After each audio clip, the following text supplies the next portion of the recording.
You're watching South Asia Newsline and here are the top stories we are tracking for you on Monday, the 18th of August. Chinese Foreign Minister Wang Yi arrives in India for boundary talks to call on PM Modi. Deadly torrential rains claim more than 330 lives in Pakistan. And Indian Foreign Secretary Vikram Misri meets Nepal leadership, holds bilateral talks.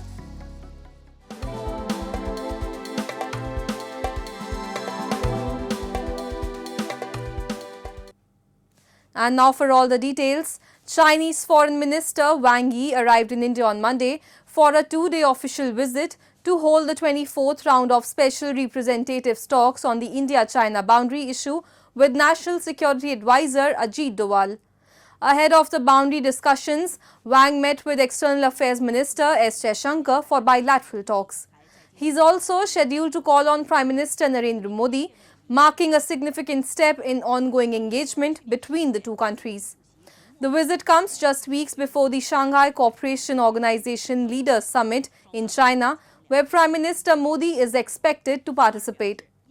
While New Delhi has not yet officially confirmed his visit, Beijing has publicly welcomed Indian Prime Minister's attendance. Prime Minister Modi last visited China in 2018. Relations between the two countries later soured after the deadly Galwan Valley clash in 2020. However, ties have shown signs of recovery since an agreement reached in October 2024 on patrolling along the Himalayan border, which eased a 5-year standoff that has disrupted trade, investment and air travel. High-level engagements have since resumed, including PM Modi's meeting with Chinese President Xi Jinping last year. Exchange views with Your Excellency on our bilateral relationship and issues of mutual interest. Moving on, Pakistan has witnessed its deadliest downpour this year. 2 days of torrential rains triggered flash floods, landslides and lightning strikes across northern Pakistan and Pakistan-occupied Kashmir. Authorities say the death toll has crossed 330, with many still missing. A report. Locals climbed to higher ground as they watched houses, vehicles, and entire villages swept away like pieces of wood. Heavy rains that began Friday unleashed devastation in several northern districts of Pakistan. The National Disaster Management Authority confirmed that most deaths were caused by flash floods. Buner district was the worst hit, with over 200 casualties. हुआ ये है कि कल एक cloud burst हुआ है, यहाँ पे तो कोई समंदर वगैरह नहीं है, क्लाउड बर्स्ट हुआ है और एक सैलाबी रेला है। तो ये चूँकि जो मेन उसका पॉइंट था वो यही था, यहाँ पे ये क्लाउड बर्स्ट हुआ है, यहाँ से आगे फिर पानी गए। तो ये मुकम्मल तौर पर, अगर मुकम्मल तौर पर नहीं है तो 70-80% ये गाँव जो है वो मलियामेट हुआ है, और अगर मलियामेट पूरा नहीं हुआ तो डैमेज तो एटलीस्ट सारे घर हुए हैं। More than 2,000 rescue workers were deployed across 9 districts, but operations were often hampered by flooded roads and continuous rain. Villagers cut fallen trees and cleared mud from their homes, while appealing for heavy machinery to aid the mission. Meteorological officials warn the downpour is likely to intensify further.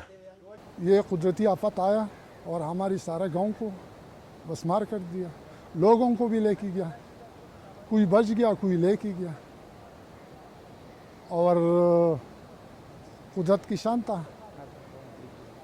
और हमारा ये वहाँ से लेकर यहाँ तक ये सारा घर और गांव था,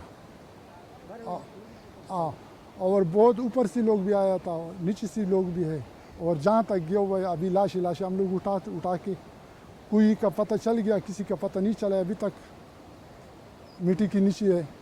Mass funerals were held as families carried bodies wrapped in shawls to local graveyards. Grief was compounded by tragedy, as entire families were wiped out in some villages. Neighboring Iran has assured Pakistan of assistance and cooperation.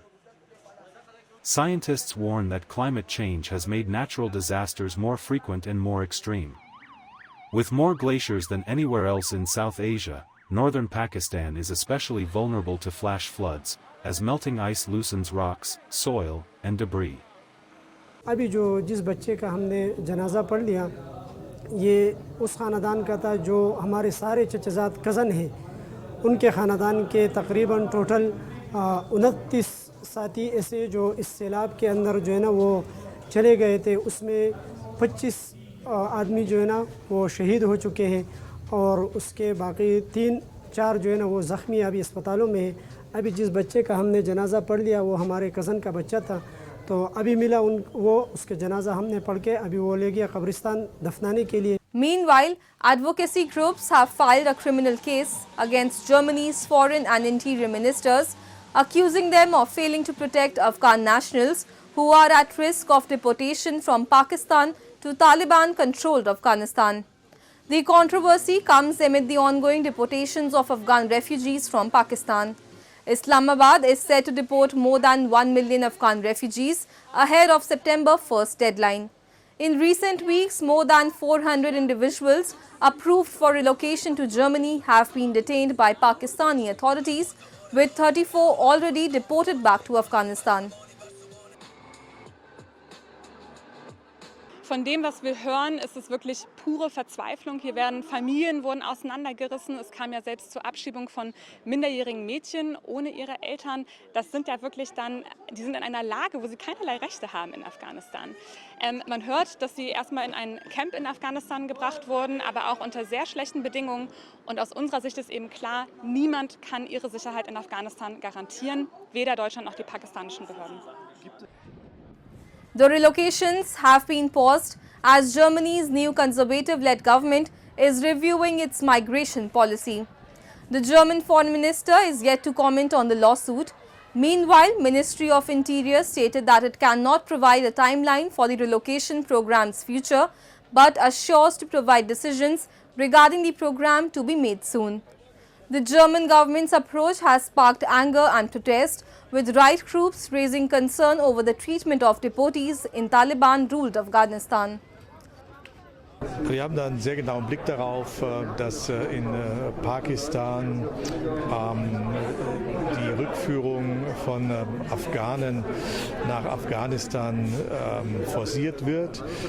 Wir wissen, dass in diesem Zusammenhang auch einige Afghanen in den Blick der pakistanischen Behörden gekommen sind, die bei uns in Programmen sind in Pakistan. Wir sind mit den pakistanischen Behörden darüber auch im Austausch. It was promised that 20,000 will be evacuated over the course of 2 years, and 3 years later only 3,000 people have been evacuated. So many people are in hiding, and now the Interior Ministry is actually saying that they want to diminish the program, which is catastrophic because it risks a lot of people's lives. And after the removal of the Bangladesh President Mohammed Shahabuddin's photograph from countries' missions abroad, Environment Advisor Syeda Rizwana Hasan told reporters on Sunday that the move has no connection with the upcoming national elections. Responding to recent media reports that verbal instructions were issued to remove the president's photo from all embassies and the speculation about the possible message this could send ahead of the polls, Hasan said, "I don't know if it sends any message at all. Like you, I've heard it and read about it in the newspapers. I don't believe it has anything to do with the election," she was quoted as saying by news agency UNB.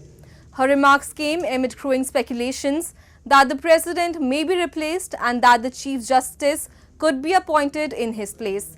She further noted that a photograph cannot influence or relate to the electoral process. Bangladesh Interim Chief Advisor Muhammad Yunus recently announced that national elections will be held by February 2026, revising the previously suggested timeline of late 2025. Meanwhile, Human Rights Watch has endorsed the latest report issued by the UN Human Rights Office detailing entrenched and systemic human rights violation in Sri Lanka. The UN report, released earlier last week, documents alarming abuses such as arbitrary detention, torture and deaths in custody, alongside misuse of draconian laws aimed at silencing families and activists seeking justice. HRW's Deputy Asia Director Meenakshi Ganguly emphasized that despite President Anura Kumara Desanaike's campaign promises to repeal the Prevention of Terrorism Act, amend the Restrictive Online Safety Act and establish an independent public prosecutor, little meaningful reform has been realized. Instead, the structural conditions enabling past violations persist. Alarmingly, the report reveals an increase in PTA cases from 38 in 2024 to 49 by mid-2025, disproportionately targeting Tamil and Muslim communities, with routine torture, ill treatment and deaths in custody continuing amid widespread impunity. HRW urged the UN Human Rights Council, whose 60th session begins on September 8, 2025, to renew the existing Sri Lanka mandates. These include sustained reporting, the Sri Lanka Accountability Project, and focused efforts to end surveillance and harassment and impose a moratorium on the PTA.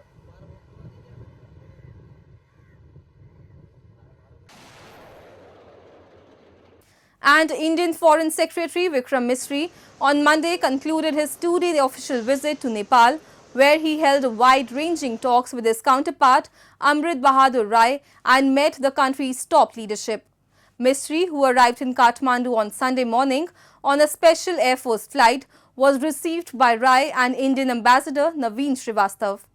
Soon after his arrival, Misri paid a courtesy call on Prime Minister KP Sharma Oli. He also called on President Chandra Paudel, Foreign Minister Rizwana Doeba, former Prime Minister Sher Bahadur Doeba and Pushp Kamal Dahel. The two foreign secretaries later held bilateral talks in Kathmandu, where they discussed a wide range of issues including connectivity, trade, energy and development cooperation. Nepal's Ministry of Foreign Affairs described the talks as underscoring the strong bond between the two nations. The trip comes as groundwork for Nepalese Prime Minister KP Sharma Oli's scheduled visit to India, where he is expected to meet Prime Minister Narendra Modi in India's Bodh Gaya. That's all in tonight's edition. We will see you same time tomorrow. Good night.